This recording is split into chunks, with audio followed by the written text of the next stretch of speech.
So I try to speak more quietly. 3 wonderful papers, and we now have about 30 minutes for discussion. So would anybody like to start the discussion? Anyone have a question to start with?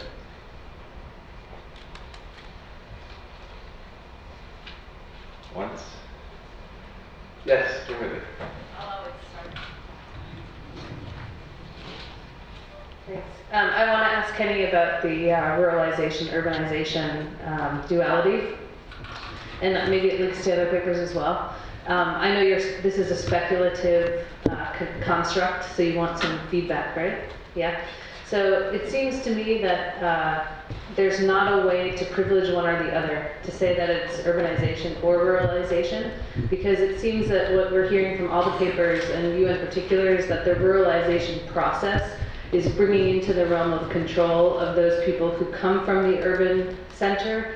This rural, I think hinterland is a great term here, to use it in a mode of production that feeds the urban center in the biggest sense. You know, that it's that space is out there and they want it to be productive in a literal sense, and they use these methods of control to kind of rationalize it. In particular, the idea of taking the space in Poland and it's agricultural territory, but it's in larger farms, it sounded like, and they're putting people into that space, into the smaller plots.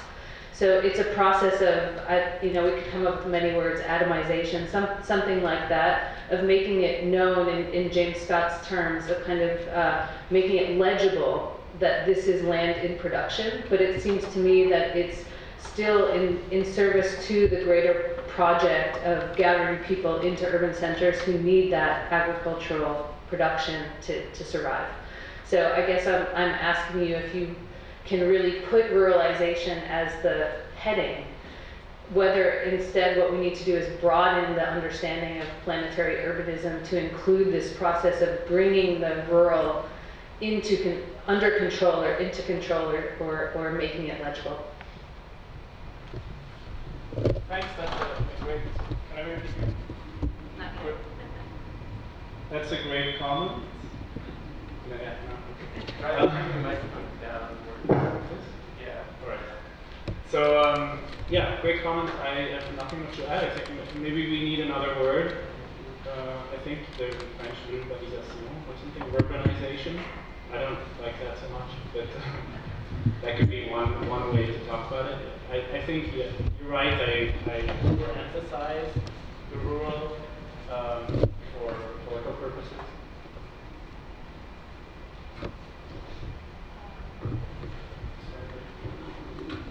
I can add, for me what was important, the fact that it wasn't the metropole that is being fed in this plan. The Sierra Leone plan was internal colonization. Okay, thanks. The idea was that internal colonization would increase the domestic product of the country also for its own consumption. So it was a development plan that was not based on the other rich mining that Sierra Leone has already been controlled and continued to be controlled by British firms. So the idea was to achieve some self-sufficiency. So yes, there is a larger project, and this is a national project. And of course, the nation then can participate in global economy, but as a self-sustaining unit. Yeah, that corresponds also to my case. So this was not about feeding the metropole to allow it to be larger, but rather self-sustenance, settling people on the land, and thereby avoiding uncontrolled urbanization. I should say, overall, I'm much more comfortable with the word urban and urbanization than rural, because I don't know what I can call rural. I sometimes know it when I see it, but I'm not sure I'm able to, theorize it or understand it. So in a way, in the States, I haven't seen it probably anywhere, maybe on the banks of some rivers, I'm not sure. But in a place, for example, like Lima, which is pretty connected economically to the Andes, you still, when you go to the Andes, you could still see that things that are not necessarily connected to this larger infrastructure that centers on Lima, where you can see those rural environments in a way. I call them rural not for any specific reason, just because they, you know, they look rural. So this is, so I never use the word rural in anything when in anything I write, because this is a word that I'm not comfortable with yet. Especially I don't see it as the reverse of the urban.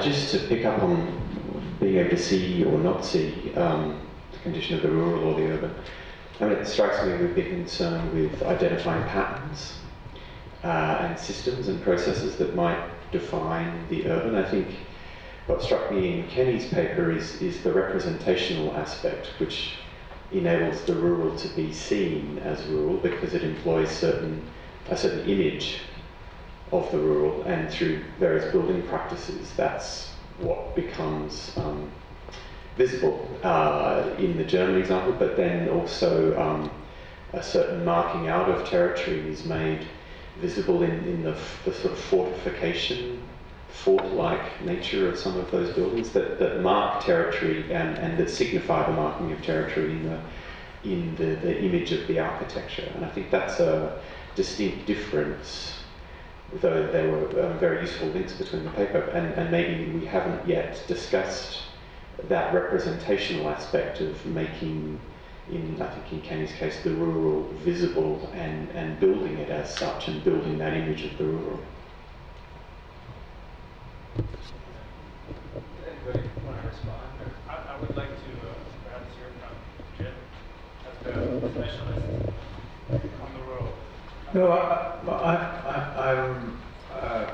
I'm going to disappoint you in terms of waving flags for the rural, except perhaps in the following sense that I think we've all talked, and correctly so, I think, for this last epoch in history about urban economies organizing the rural, right? A kind of vast subcontracting system where the proletariat and the resources and so on, the hinterland is organized as feedstock for urban, but it wasn't always so. That is to say, it seems to me we actually owe ourselves to examine, and I haven't, but I would urge it, we owe ourselves to look more deeply historically at those moments of radical de-urbanization. It happens historically during wars when people are pushing out wardrobes in carts in order to sell them for a sack of potatoes, right? It happened, the de-urbanization of the Black Plague in the 14th century, the collapse. I mean, you could say that the Roman Empire organized all of its peripheries as essentially labor supply for slaves and copper and raw materials for the Roman Empire, and then sometime in the mid-5th century, it all disappeared, and Latin disappeared, and the officialdom disappeared, and Europe became illiterate in Latin, except in a few monasteries.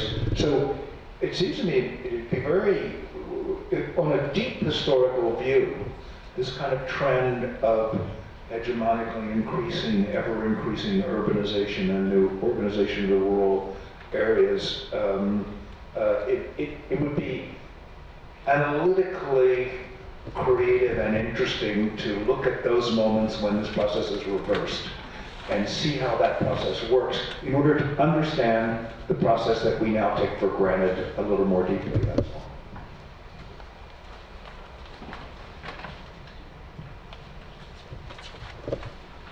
Perhaps just briefly comment, I think that's a great proposition, and I think we don't have to go even that far in time or in space. If we look at the GDR, for instance, right? That would be a case very close to where we are now in time. I would like to comment to Charles' comment that was not directed to me. I was dealing with the non-visibility of the rural as a function, and I think emphasizing the visual blinds us a lot of the times. So, as Kenny showed, the things looked rural also in the city, the suburbs, and the garden cities.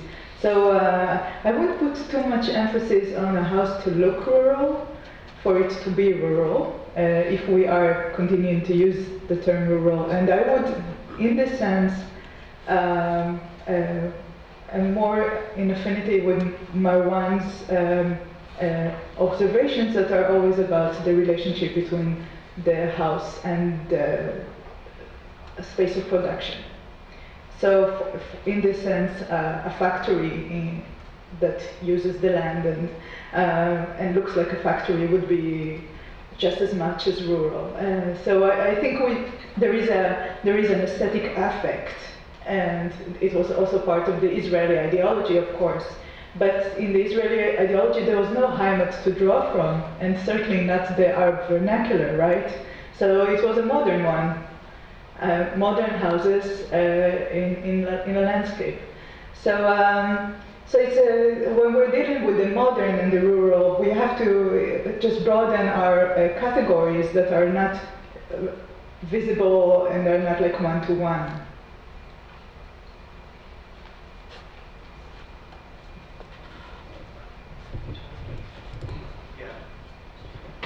So thanks, really 3 excellent papers. Maybe touching more on this idea of visibility and your focus on the region, I think it's fascinating. I guess this is more, I don't even know if it's a question, it's more reflection of mine, because I've been looking at briefly this project going on right now in New York City called Rebuild by Design. And I think what we start to see in contemporary urban practice is a move towards something like regional design. So it's not regional planning so much, but it's really regional design done and led by architect teams. And I think it's fascinating because it also incorporates and relies on a kind of transcalar fluidity of governance across those scales, and especially when we bring into focus the questions of emergency and crisis and whatever, these discourses that are superimposed on urban transformations. Where cybernetics, and as your paper brought out in a more analog kind of version of it sort of brought out, cybernetics become crucial. And I wonder how maybe that touches on the question of informality today, where there's potentially the situation in which cities like Kigali could be intervened upon much more easily through cybernetics, even without any kind of central state, any powerful state model that we might have drawn from the 20th century, through the kind of distribution of cellular technologies and so forth. It's just a kind of thought. I don't really have a question.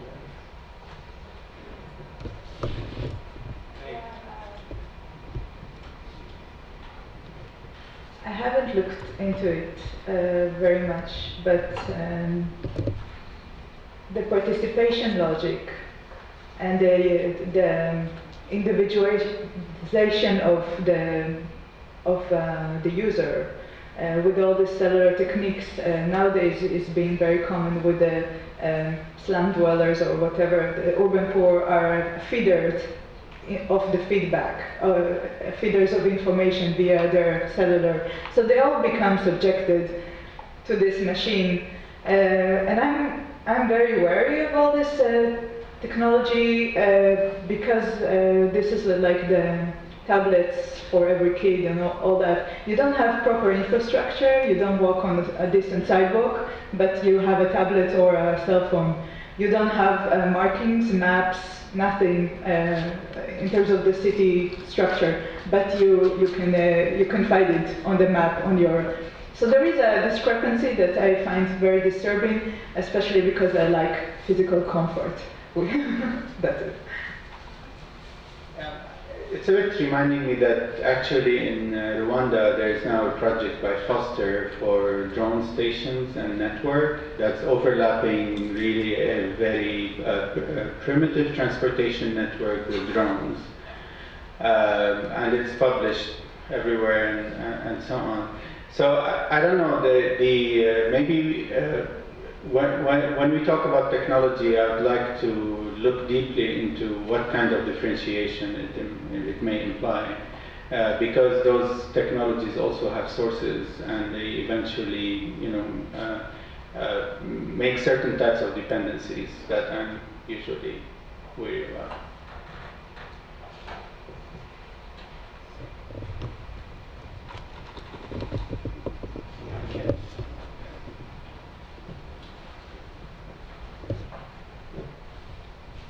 All three of your papers touched on the idea of homogeneity, whether of tradition or race or of culture.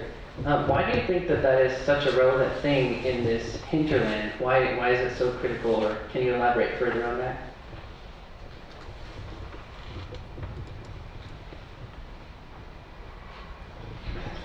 Gives you a little time to think about it.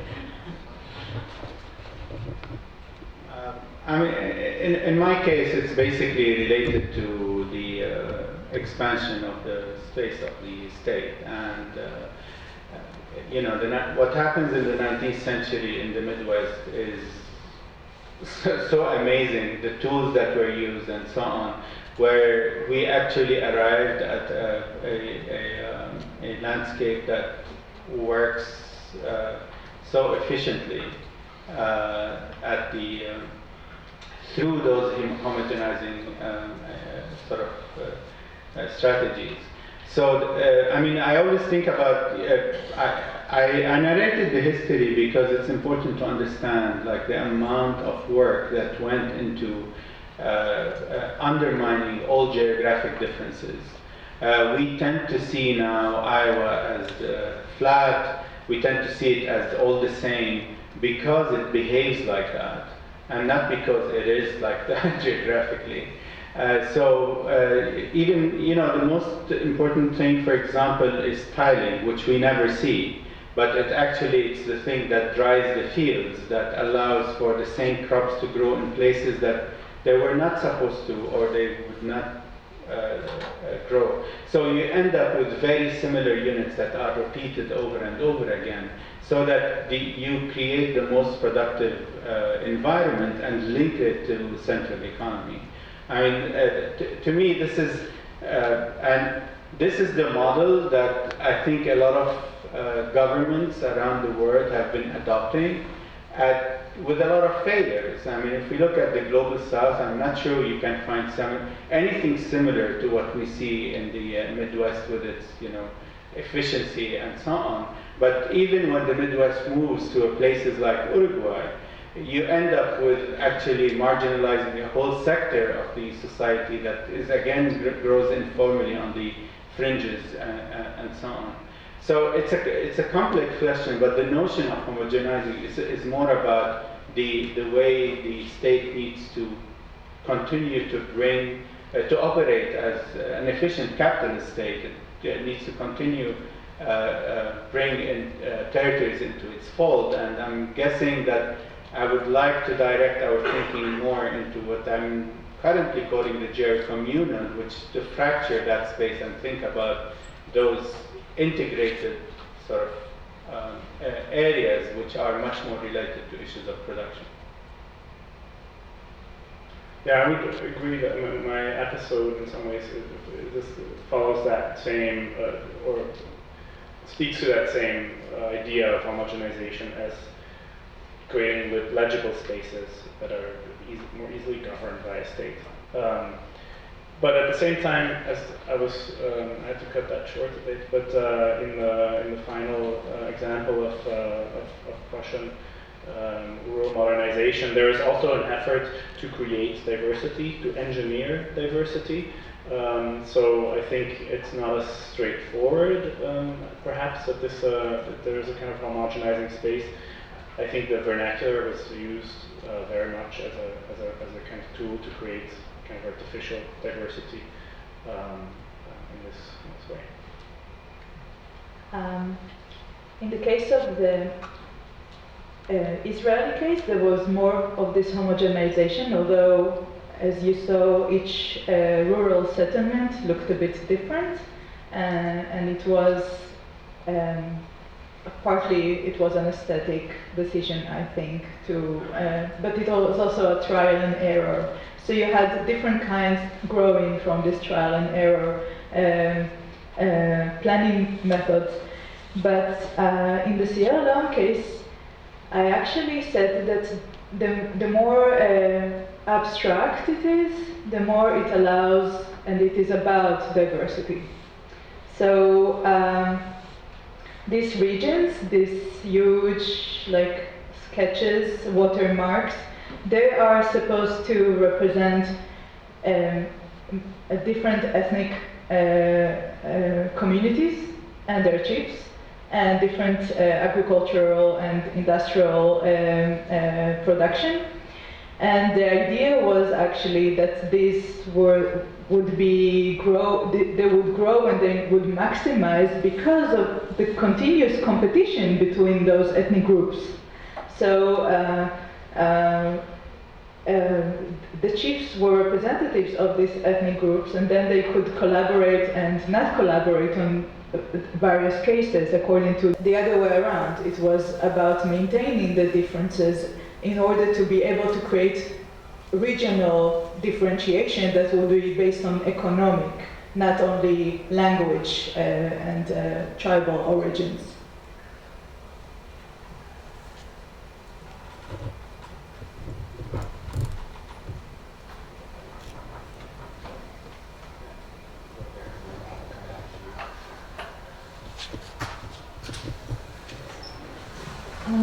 I wanted to actually go back to Ross's question about cybernetics, big data.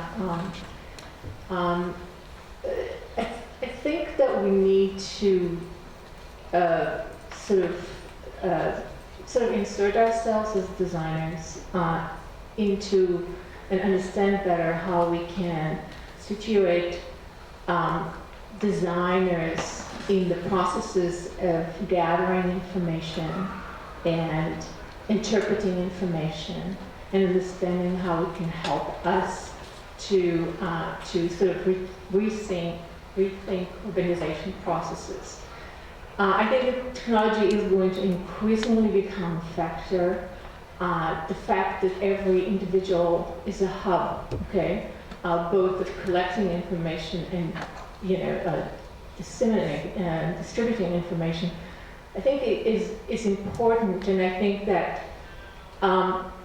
it will enable us to depart from this notion of top-down and bottom-up, which came very strongly in Ayala's paper, and to see sort of the kind of the different possibilities that exist within these two kind of categories. I mean, we're seeing this in Lima, and so I think we should be, I mean, it's a good time, okay, to dwell on understanding how we can actually use and shape the information that we are, the big data presents to us as designers.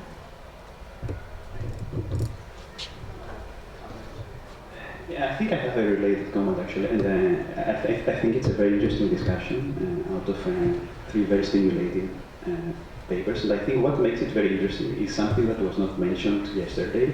It is because it is highlighting the role of the state in the construction of this urban, rural, territorial development. And also this has to do actually with the physical configuration of space, but also with the construction of information systems. We shouldn't forget that all the statistics until now were national statistics. So what you mentioned about the bottom-up, it's actually a more crowdsourcing source of creating, a form of creating information that was not there before. Before you have the state creating the census tracts, collecting information through the tracts, planning according to this information that it had already created.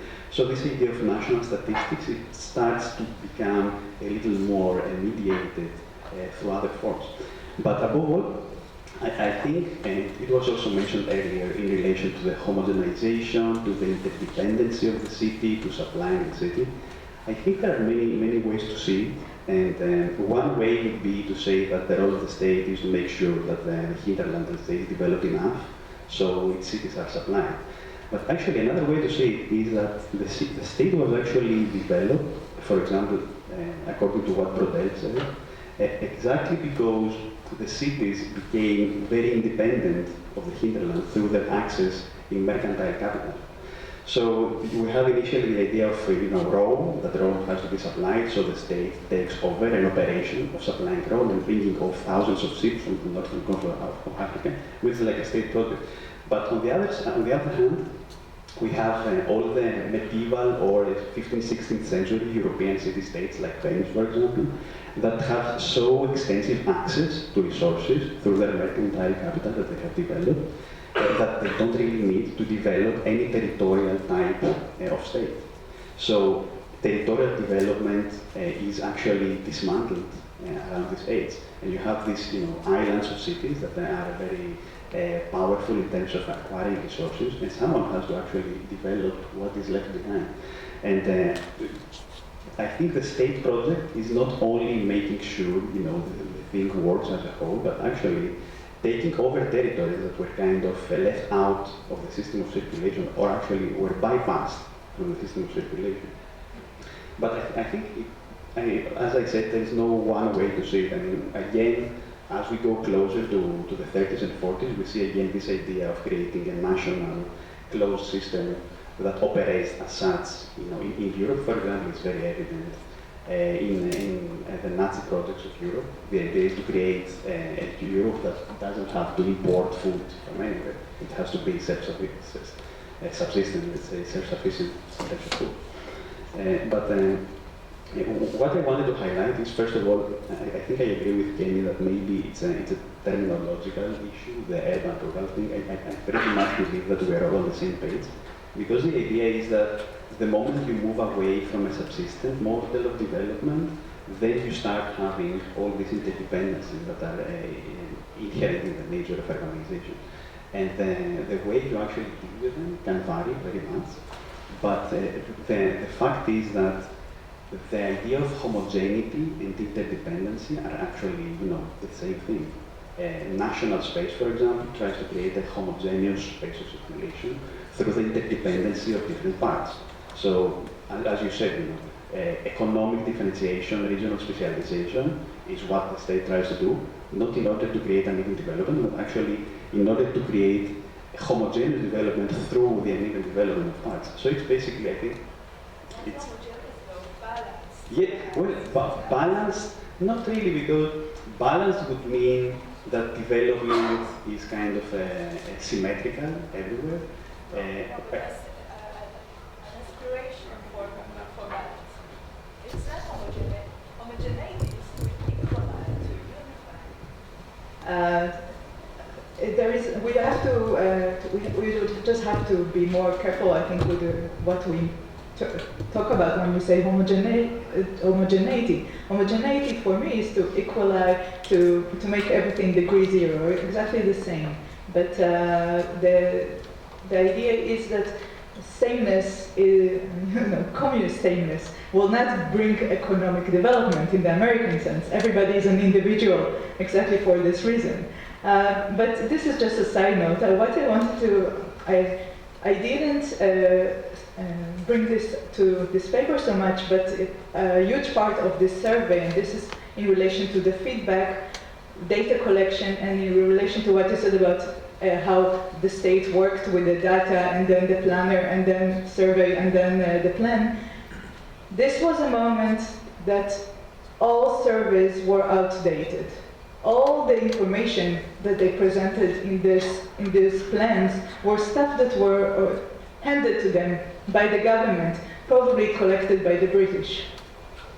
The idea was that in Israel as well, we don't have the right information, but we also don't have time to gather information, so they just planned and just implemented and did the survey as they go along.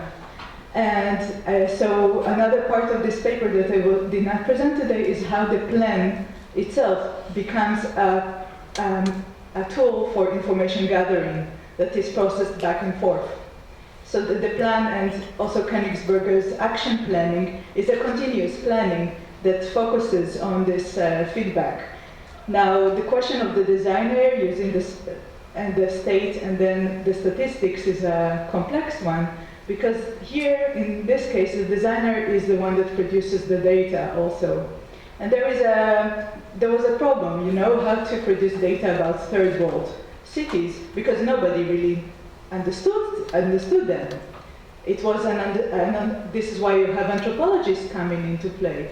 There is a problem of what constitutes data, and they are changing so fast, and you cannot plan accordingly. And all the statistics are irrelevant, become irrelevant immediately. So we have a problem of state technicians, UN experts, and designers. And the designers come in as a kind of,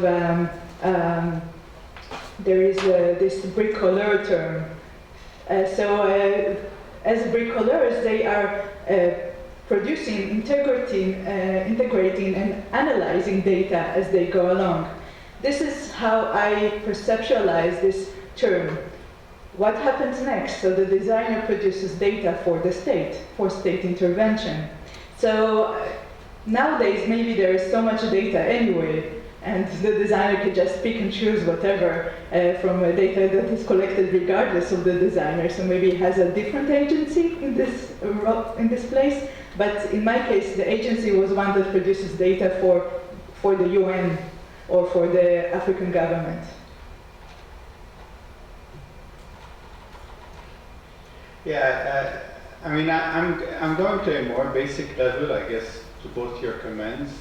I mean, it's not about interdependence and all of that, but as much as, or bottom-up or any other process, it's more like, why do we need to know everything?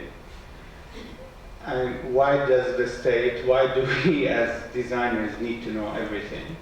Why not accept the fact and strategize in terms of intervention and allow urban environments to be what they are, given as we look, like Lima is a great example, where, you know, it just expands and urbanizes, and then the state and people move in and discover these environments.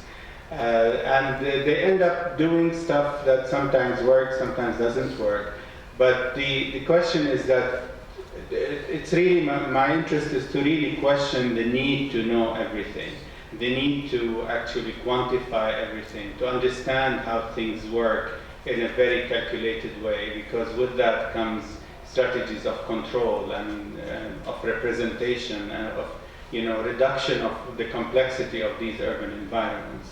So I see as states, and, you know, sometimes I use state and designers in a similar way. We're all part of Lefebvre conceived, right?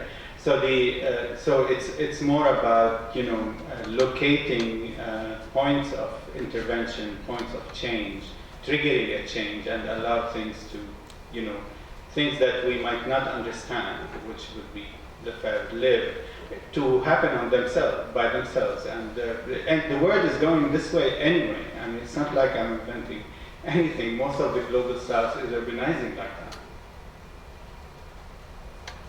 Yeah, just to add to that, I'm also more careful, I guess, about seeing an emancipatory potential in using these technologies today, or you know, kind of readily available new forms of agency for designers.